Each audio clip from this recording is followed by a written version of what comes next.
네, 안녕하세요. 해리입니다. 오늘은 지금 지난 영상이 제가 비트코인 시즌 종료에 대해서 말씀을 드렸는데 이제 코스피가 갑자기 궁금해져가지고 코스피가 어떻게 됐는지를 한번 살펴보려고 좀 차트를 미리 만들어 놨어요. 그래서 한번 같이 보시면 될 것 같습니다. 17년도부터 같이 되돌아서 볼게요.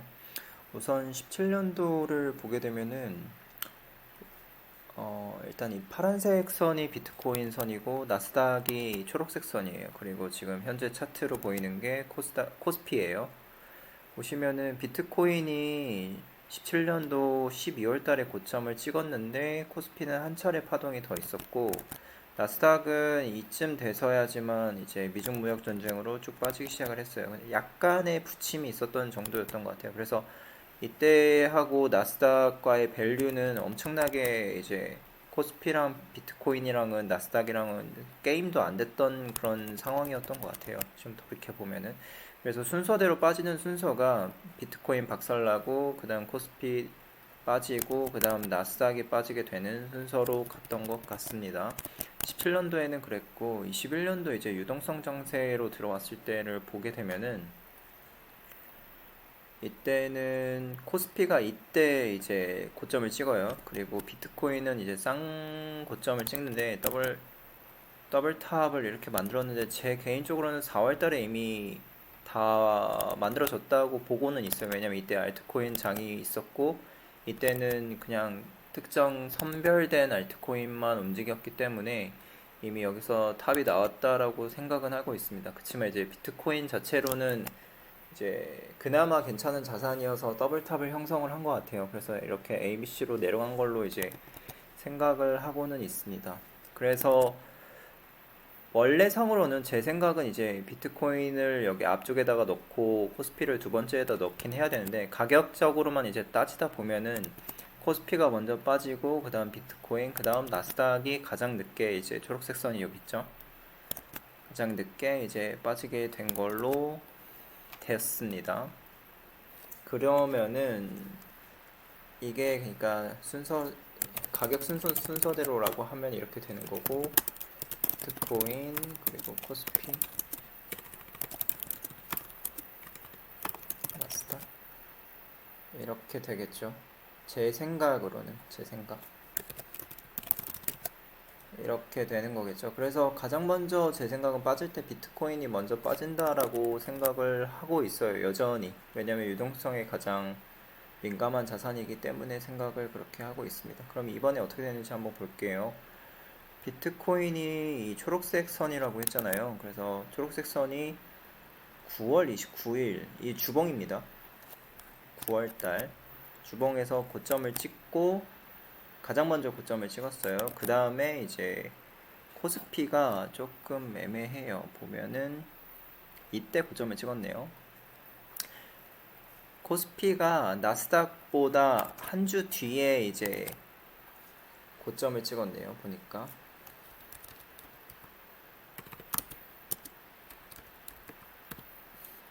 이렇게 됐습니다. 지금 엄청나게 열광적인 분위기라는 걸 이제 알 수가 있는 거죠. 나스닥보다도 코스피가 어, 가장 늦게 이제 고점을 찍은 것 같다라고 이제 생각이 드네요, 지금.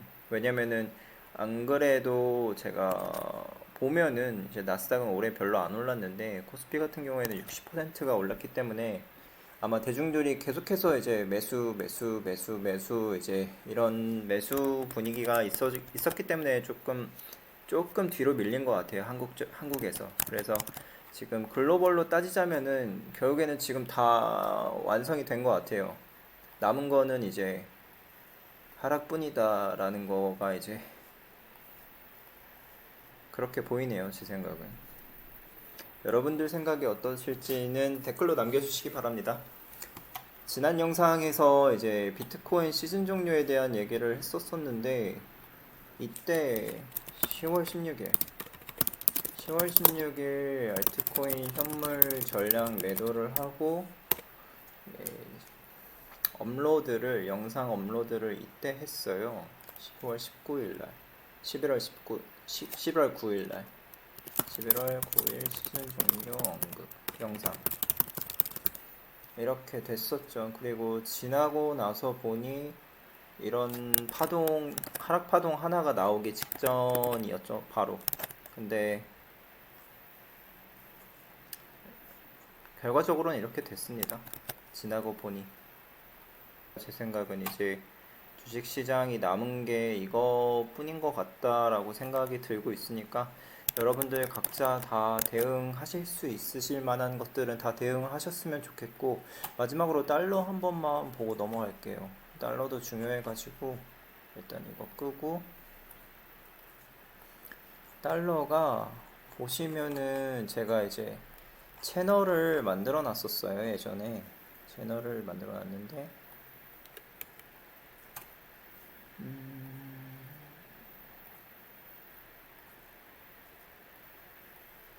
채널이 크게 보면은 여기에 이제 이 채널이 이렇게 있습니다. 그리고 중간 채널이 하나 있고, 지금 현재 그 중간 채널의 바닥을 이쯤에서 형성을 하고 지금 오르고 있어요. 그래서 아마 여기 24년도하고 25년도 초에 올랐던 이 고점을 테스트하러 온 건데, 이때는 더블 탑을 만들고 빠졌지만 지금은 이제 원웨이로 올라가는 거고, 제 생각은 아마 더 올라갈 것 같다라고 보고 있어요. 이게 아마 RSI가 이렇게 되면서 과열이 되면서 뚫을 것 같다라고 생각을 하고 있어요. 그래서 만약에 뚫게 된다면은 그 다음에는 이제 1600원대를 이제 트라이를 할 건데, 시도를 할 텐데, 그때가 이제 리만 브로더스 때 경제 위기 터졌던 때예요. 이때가 2008년도 금융위기 때. 그래서 아마 거기를 아마 도전하러 올라갈 거라고 보고 있습니다. 이거는 제 생각은 1600원까지 올라갈 것 같다고 생각을 해요. 만약에 근데 여기까지 올라가게 된다면 저희가 이제 바라봐야 될 거는 이제 경제 위기나 경기 침체나 뭐 그런 것들을 고려를 해봐야 돼요. 그래서 얘가 미리 신호를 보내주고 있는 거 아닌가 지금 고민을 그렇게 하고 있습니다. 그래서 만약에 채널의 우상단까지 이제 올라가게 된다면 1600, 한 80원? 뭐 이렇게 이제 되지 않을까 싶어요. 1680원? 1600원을 뚫게 된다면 여기까지 올라갈 거고, 여기서 이제 저항받고 내려온 다음에 이렇게 쭉쭉 내려올 건데, 이렇게 된다면 이제 경제 위기가 터지고 양적 완화로 이제 가게 되는 사이클이 되는 거고, 제가 생각한 게 지금 딱 그 라인이 어디냐면은 비트코인이 요 부분이지 않을까 생각을 하고 있어요. 지금 이 부분이지 않을까 생각을 하고 있어요.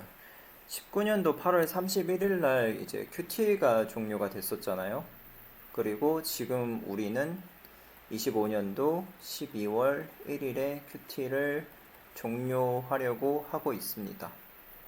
그리고 나서 이제 양적 완화가 될 때까지 여기까지 걸렸죠, 시간이. 그때까지는 이제 자산이 계속 빠지게 되지 않을까 싶어요. 이때도 알트코인 시즌이 안 왔어요. 오르는 코인들은 있었겠지만 전체적으로 싹 다 오르는 코인이 없었죠. 그러니까 유동성 장세가 아니었기 때문입니다. 그리고 나서 이제 QT가 종료가 되고 비트코인은 가격 지지가 이제 여기서 이제 채널을 만들다가 한번 트라이를 했다가 코로나를 맞이해서 경제 위기가 터지고 나서야 이제 QE를 시행을 하고 이제 올라가기 시작을 했다라는 거예요. 역사적으로. 그러면은 저희가 지금 남은 구간이 이런 구간이지 않을까라는 거를 이제 학습을 해봐야 되는 거죠. 뒷부분을 약간 가져다 붙여 볼게요. 아마 똑같이 흐르지는 않을 거예요. 그렇지만 어느 정도 이제 비슷하게 흘러가지 않을까라고 생각을 해보실 수도 있을 것 같습니다. 고점을 여기다 맞춰 놓으면은 이런 흐름이지 않을까 싶어요. 이런 것도 가정을 해 놓으면은 될 것 같아요. 그래서 대충 이렇게 맞춰 보면은 이제 이렇게 채널도 이제 만들어질 거고, 이거 돌파하려고 이제 페이크 주고 이제 경제 위기 터지고 그 다음에 이제 양적 완화를 하면서 쉽게 이제 그때는 이제 20만 불 뭐 이렇게 노리러 올라가겠네요. 보니까. 그래서 유동성 단세가 언제 오냐? 지금 유동성이냐라고 하면은 아니요. 저는 경제 위기가 터지고 나서야지만 유동성 장세가 올 것 같다라고 생각을 하고 있어요. 그래서 지난 라이브 때도 말씀드렸지만 연준은 결국엔 지금 실패에 가까워지고 있다라고 생각을 하고 있어요. 연준은 지금까지 되게 잘했다라고 생각을 해요. 그렇지만 이제 결국에 실패할 것 같다라고 생각을 하고 있고 12월 달에 FOMC 금리 동결하지 않을까라고 개인적으로 생각을 하고 있고요. 그리고 이전에 인플레이션만 잡을 때는 굉장히 쉬웠어요. 왜냐면은 금리 인상만 하면 됐기 때문이고 큰 정책 조정만 하면 됐기 때문이에요. 그렇지만 지금 이제 실업률만 잡을 때도 쉬웠어요. 왜냐면은 양적 완화하고 금리 인하만 하면은 됐기 때문이에요. 큰 정책 조정만 하면 됐기 때문인데 지금 현재 상황은 인플레도 걱정해야 되고 노동시장도 같이 걱정하는 단계에 이르게 되면은 이게 굉장히 미세한 정책 조정 단계로 이르게 되어 있어요. 그래서 인플레를 잡자니 금리를 동결하게 되면은 경기 침체나 신용 경색이 우려가 되고 노동시장을 완화하자니 이제 인플레가 우려가 되는 그런 딜레마에 빠지는 구간이 왔기 때문에 이때도 마찬가지예요. QT를 이제 중단을 하고 어, 있었지만 결국엔 이제 QE까지 딜레마에 빠지는 구간이었다라고 생각을 하고 있어요. 이 비트코인의 흐름이. 그래서 아마 이런 구간을 똑같이 이제 경험을 하지 않을까라고 생각을 하고 있습니다. 한번 지켜보도록 하겠습니다. 어떻게 될지. 그래서 지금 뭐 시즌 종료가 됐니 안 됐니 되게 말이 왈가왈부가 많은데 저는 일단 끝났다라고 보고 있습니다. 시즌 종료라고 할 것도 없는 게 만약에 이런 사이클이었다면은 이제 그 뒤에 이제 나오는 이 큰 사이클이 이제 시즌이라고 하면은 요거는 이제 시즌이라고 부를 수가 없는 거죠.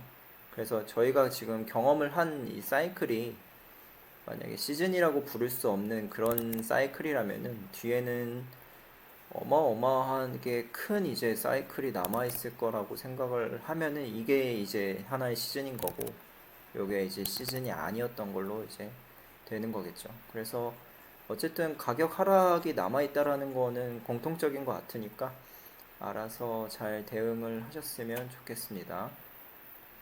그럼 오늘 영상은 이만 하겠습니다. 시청해주셔서 감사하고 좋아요 한 번씩만 눌러주시길 바랍니다. 감사합니다.